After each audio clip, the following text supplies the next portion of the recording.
مشاهدينا في كل مكان، سعدتم أوقاتا. نشرة الأخبار نقدمها لكم من تلفزيون دولة إريتريا، نستهلها كالعادة بأهم وأبرز العناوين. دورات تدريبية حول حقوق المرأة والطفل في الإقليم الأوسط. إقامة أسبوع المدارس في مدينة شامبيقو بإقليم القشبركة. قائد الشرطة تسني يدعو أفراد المجتمع إلى احترام قوانين المرور. طهران تضرب تل أبيب برؤوس عنقودية، وإسرائيل تهاجم أكثر من 200 هدف. اليابان والولايات المتحدة توقعان اتفاقية طاقة ضخمة. ومعطل 20 شخصا في هجوم عصابات بوسط نيجيريا. أهلا بكم إلى تفاصيل النشرة. تلقى مديرو المدارس ومسؤولو الوسائل التعليمية في المدارس المتوسطة والثانوية بالإقليم الأوسط في 14 من مارس الجاري دورات تدريبية حول حقوق المرأة والطفل ومكافحة الممارسات الضارة. تضمنت هذه الدورات التي قدمها أعضاء من فروع وزارتي الصحة والعمل والرعاية الاجتماعية ومحكمة الإقليم الأوسط محاضرات موسعة حول حقوق الطفل ومكافحة الممارسات الضارة من منظور قانوني. وأفاد المدربون بأن الدراسة التي أجريت على نساء تتراوح أعمارهن بين 15 عاما و49 عاما في الإقليم الأوسط أشارت إلى انخفاض نسبة ختان الإناث إلى 0.24% في عام 2024. وفي كلمتها حثت مسؤولة فرع وزارة العمل والرعاية الاجتماعية في الإقليم الأوسط السيدة جمعة إبراهيم المدارس حثتهن على تعزيز دورهن في التوعية للقضاء على الممارسات الضارة ولا سيما ختان الإناث. في غضون ذلك أفاد فرع وزارة العمل والرعاية الاجتماعية بتلقي أعضاء لجنة حقوق المرأة والطفل ومكافحة الممارسات الضارة في 8 مديريات تدريبا مماثلا في الفترة من 24 من فبراير المنصرم إلى 5 من مارس الجاري. كما تلقى أعضاء مجموعات الجبهة الشعبية للديمقراطية والعدالة تدريبا مماثلا في الفترة من 6 إلى 11 من مارس.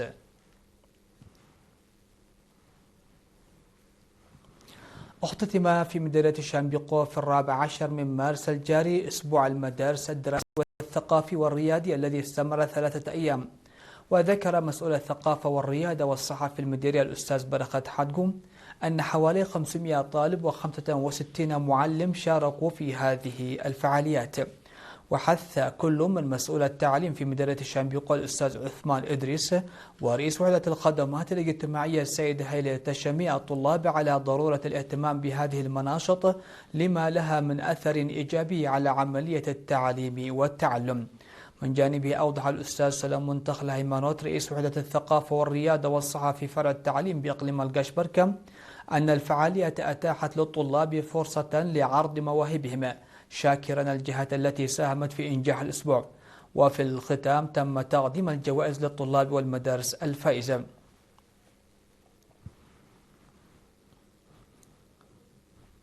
دعا النقيب عبد النور شريف مركز شرطة مديرية تسني أفراد المجتمع للالتزام بقوانين المرور في أنشطتهم اليومية للحد من حوادث المرور وعواقبها. وأوضح أنه في عام 2025 سجلت 4149 مخالفة مرورية للسيارات والدراجات الهوائية وكذلك عربات الكارو، مما أسفر عن 10 وفيات و63 إصابة وخسائر مادية تقدر ب1,000,000 نقفة. وأشار إلى أنهم ولمكافحة ذلك يعقدون لقاءات توعوية متواصلة مع الطلاب وأصحاب المركبات والورش. وحث سائقي المركبات التي تحمل الرمز واحد على توخي الحذر لأن عواقب الحمولة والسرعة الزائدة وخيمة. من جانبه أوضح مسؤول مكافحة الجريمة رمضان عمر أنه تم رصد عربات الكارو والدراجات الكهربائية غير المرخصة وتم إعطائها الترخيص بالتنسيق مع الإدارة. وأضاف السيد رمضان أن 36 شخصا أصيبوا بجروح عندما انقلب جرار زراعي بمقطورة أثناء نقله عمالا على طريق علي قدر تسني في 5 من مارس الجاري. من جهته أشار شرطي المرور ردي موغوس أن عدم إعطاء الأولوية وعدم ترك مسافة كافية والسرعة العالية وعدم الالتزام بالمسار والقيادة بدون رخصة وركوب الدراجات وقيادة القاصرين والحمولة الزائدة هي من أسباب المخالفات المرورية المتكررة.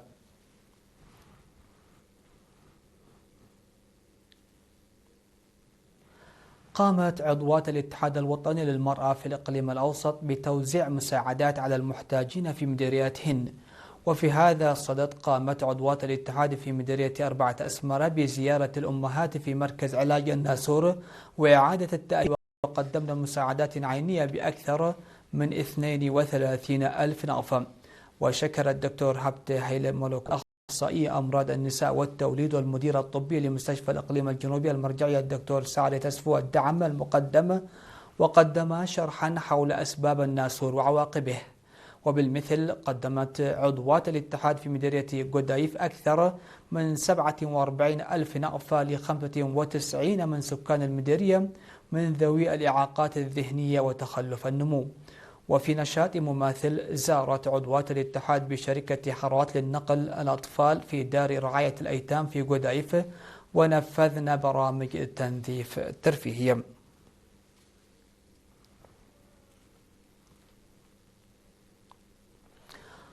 سادتي سيداتي، كانت هذه حصيلة أنباء على الصعيد المحلي. فاصل قصير ومن ثم نعود لمتابعة الأنباء على الصعيد العالمي. تفضلوا بالبقاء معنا.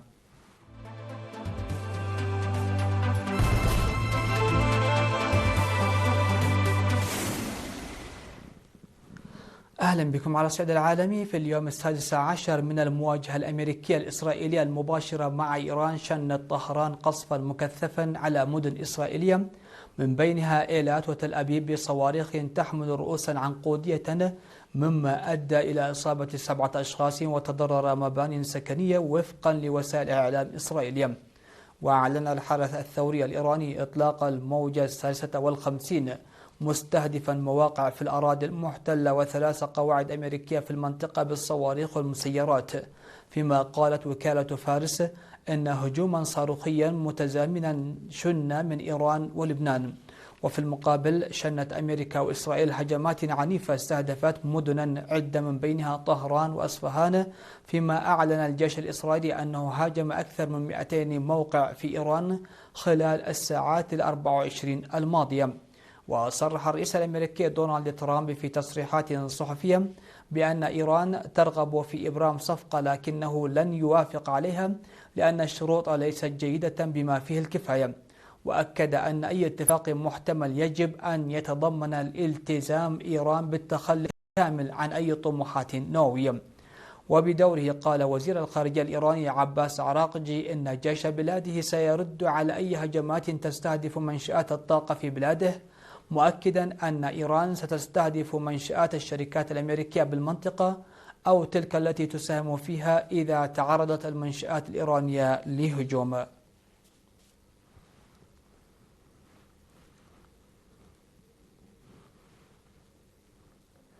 وقعت اليابان والولايات المتحدة مجموعة من الاتفاقيات والاستثمارات في قطاع الطاقة في خطوة تهدف إلى تعزيز أمن الإمدادات ومواجهة التقلبات المتزايدة في أسواق الطاقة العالمية. ووفقا لمسؤولين في البلدين تتضمن الاتفاقيات استثمارات يابانية تقدر بنحو 36 مليار دولار في مشاريع النفط والغاز والبنية التحتية للطاقة داخل الولايات المتحدة، بما يشمل منشآت لتصدير الطاقة ومشاريع لتوليد الكهرباء بالغاز الطبيعي. كما تشمل المبادرة مشاريع إضافية في مجالات المعادن الاستراتيجية وسلاسل التوريد الصناعية، وهي مواد أساسية في الصناعات التكنولوجية والبطاريات، في إطار جهود مشتركة لتعزيز الاستقلال في قطاع الطاقة والموارد الحيوية. ويأتي هذا التعاون في وقت يشهد فيه العالم اضطرابات في أسواق الطاقة نتيجة التوترات الجيوسياسية وارتفاع أسعار النفط والغاز، الأمر الذي دفع عددا من الدول الصناعية إلى تعزيز شراكتها لضمان استقرار الإمدادات. قتل مسلحون 20 شخصا بينهم جنود وسرقوا ماشية من قرية في وسط نيجيريا وفق ما أعلنت منظمة تنمية محلية ناسمة الهجوم إلى عصابات محلية. وتقوم عصابات محلية بعمليات خاطف جماعية بشكل منتظم لطلب الفدية ونهب القرى في نيجيريا.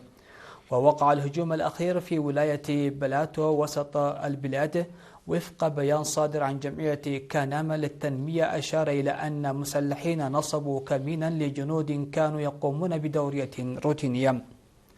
وتكافح نيجيريا الدولة الإفريقية الأكبر لناحية عدد السكان تمردا مسلحا، فيما تواجه جهود الجيش النيجيري تعقيدات في مكافحة تصاعد العنف المتطرف بسبب وجود جماعات مسلحة أخرى في المنطقة.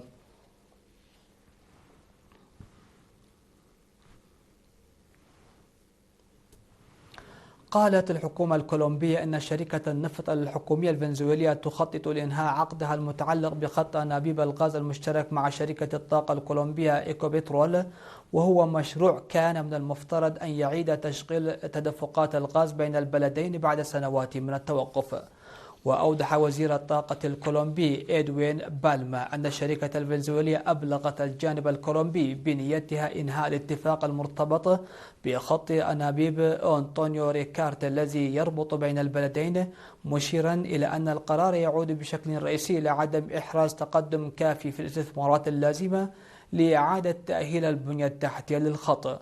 وكانت الحكومتان في البلدين قد ناقشتا خلال الفترة الماضية خطة لإعادة تشغيل الخط، بحيث يتم هذه المرة نقل الغاز من فنزويلا إلى كولومبيا للمساعدة في تلبية الطلب المتزايد على الطاقة في السوق الكولومبي.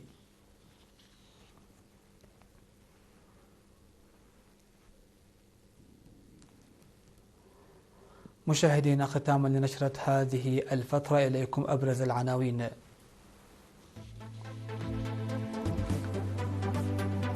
دورات تدريبية حول حقوق المرأة والطفل في الإقليم الأوسط.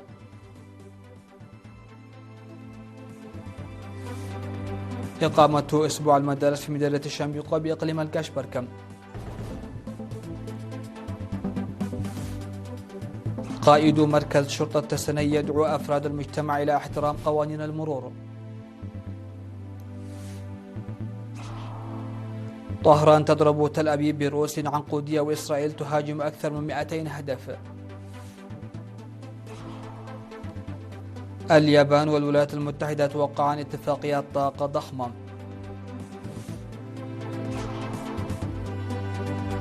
ومقتل 20 شخصا في هجوم عصابات بوسط نيجيريا.